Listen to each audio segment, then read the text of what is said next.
There was something that happened in Miami. I'm going to play the video here, and then we'll react to what's going on. If y'all come to Miami, do not give no guy, since y'all want to remove my sound, don't give no guy y'all phone to put their number in, because this guy just cashed up himself $1,000 with my sister money and went on my sister's phone, act like he was putting his number in, and sends up a whole $1,000. So y'all blow his stuff up and tell him to send my sister her money back. This was so funny and crazy. So, yeah, so you see a woman, whatever, you want to talk to her, holler at her. So you go up, and this happens all the time. Really? Yes, like I didn't know that. I do this. The girls do this. Wait, you cash app? No, I'm saying like you give your phone to okay. the opposite sex and say, "Hey, put your number in my phone." So this guy, he asked the girl, say, "Hey, okay, yeah." The girl says, "Put your number in my phone." She gives the phone to the guy, and instead of putting his number in there, he's going to her cash app and cash $1,000. I literally just I was at I was down there at a Caribbean party. And this girl, she's from Atlanta, whatever. She gives me the phone. She gives me her phone, and she's dancing. We're dancing, and normally what's weird about this, a wine it usually lasts like maybe half a song. We were dancing for like 3 or 4 songs. We vibing. Yeah. And I have her phone this entire time. Really? I just got her phone open. You could have got cash app and I could have got, and she's not even fucking worried because it's so taboo. Like that's what happens. Yeah. And it's fucking crazy. When I saw this, I'm like, damn, I never thought about that. So I'm definitely going to stop doing that. I don't understand why you would give anybody your phone. I don't. Like, it just is like, you tell me your number, I'll put it in. Sometimes you're in a loud space, you know what I mean? You're in a loud arena, so you don't want to, what was that, a 3, a 5, whatever, you don't want to keep doing that. So it's just like, hey, the risk of somebody reading cash app or now, going through your messages or God knows what. Like, what are we doing? This makes no sense. Yeah, going through messages and going through pictures. I have work stuff on my phone too. That doesn't need to be accessed by people. Yeah, that for real. To me, like that's a no go at all. Yeah, you almost deserve to get. And on the surface, though, it's kind of a slick move. It's a very slick move. How do you not get caught? What do you mean? Your Cash App thing is there as the money being sent to you. Yeah.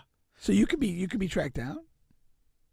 Oh yeah, and that's how. That's why. They have his name. That's what they have your stuff. Yeah, exactly. But here goes the thing. It's not like it could be criminal. No. How?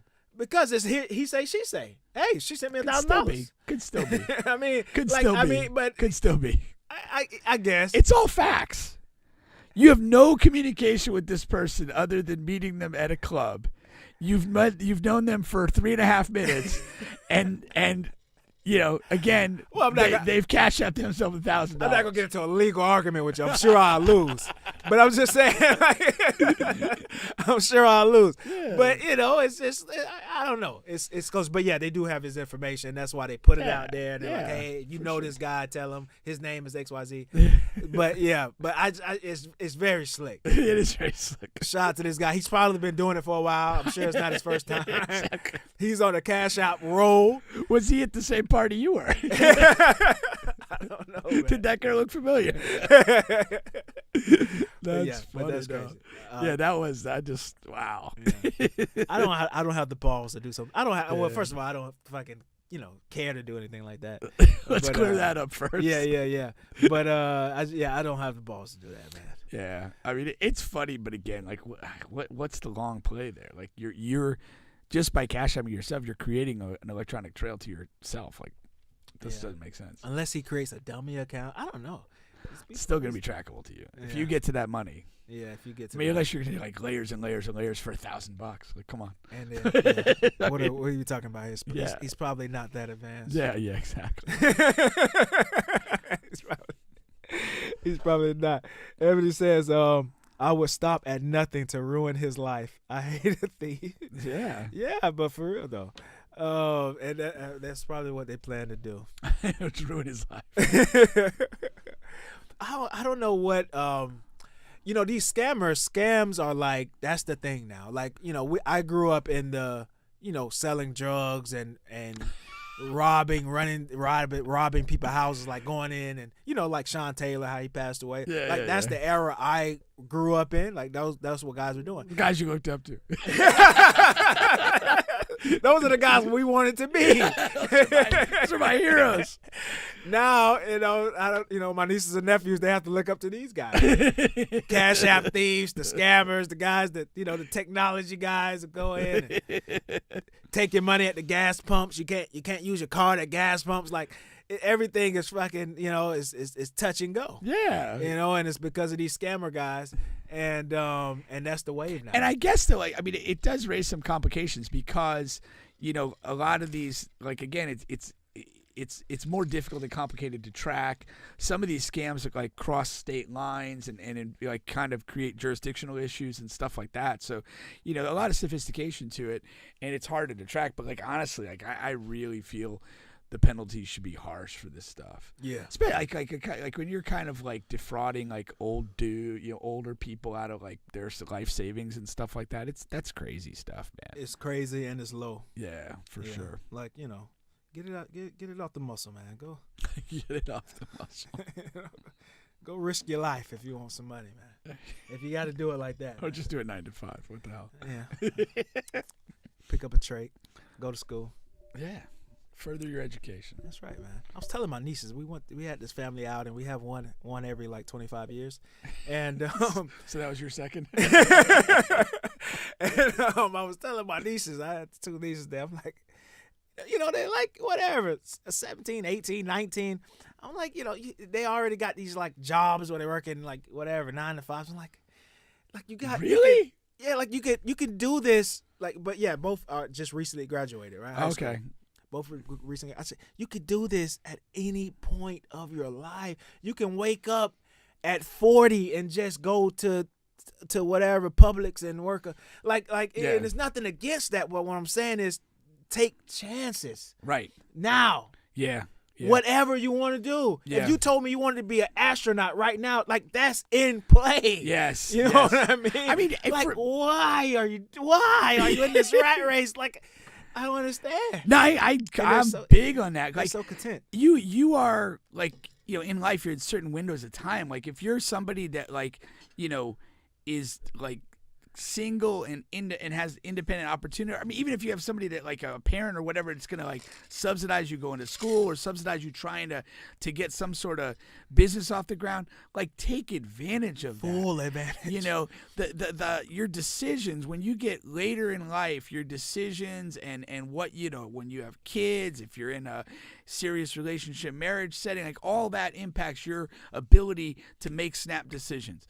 But when you're in that window of time, you're like over 18, you have the ability to, hey, there's an opportunity to pursue in Chicago next week, and you could just go. Like, take advantage of that time. That itself, that like freedom and flexibility and lack of ties, that's a resource. Yeah. And you want to use that to maximize, your opportunities down the road. And then you'll be surprised, like they say, but nobody wants to happen. You got to help yourself first of all. But if there was an opportunity for you to go whatever, California or whatever dream or goal that you had, you'll be surprised how many people in the family, they'll get whatever, $20, $50, $5, anything helps. But you got a whole family, your Kickstarter, whatever. Like, people want to see young people do well, whether they're in the family or not anyway. Like, we want to give advice. We want to, you know what I mean? You want to see it. Because as we get older, like, our game's been played. You're kind of like looking at things, and then you see that younger person in the family, whether they're 18 or 25 or whatever, and they have an opportunity in front of them. Go for that. Please. Part of us will always have like regrets about things we didn't do or didn't try. And if you see the younger person behind you and say, "Well, go for this." Yeah. Hey, I'll give you a little money to support you. To do that. Absolutely think that that's huge. But there's a fine line, because there's people that kind of like they're not about action. They're just telling you, oh, I want to do this, I want to do that, and there's no action to it, and it's hard to get behind that. Like, oh, I want to be I want to go to Hollywood and be an actor, and like you're not even in the local play, like you're not doing anything connected to that. That's hard to support. Yeah. But like if you're that person, it's like, okay, you're telling me you want to do this, and I notice like, man, every time I see this person, they're performing in something or they're at something. It's like that's what gets that gravity you're talking about, where people are like, oh yeah, I'm gonna get behind this. I may not have much, but I'll give you the 20 in my pocket right now. Exactly. People get behind that. But you got to create that momentum and that energy with your own, ambition and like that work ethic. People respond to that commitment. When they see it, they want to be behind it. Yeah. But when you're wishy-washy and you're indecisive and you're all about, photography one week, and then you're all about, owning your own gym the next week, people don't respond to that. No. They'll see, oh man, I remember this person. They were always wanting to do this, man. Since, and they love that thing, especially when it's like family, when they've known you forever. It's like they like to see, oh, I remember when you were 3, you used to do this. And now you're, trying to do it at this big level, Yeah. No, for sure. That was a good add to what I was saying. No, that's for sure.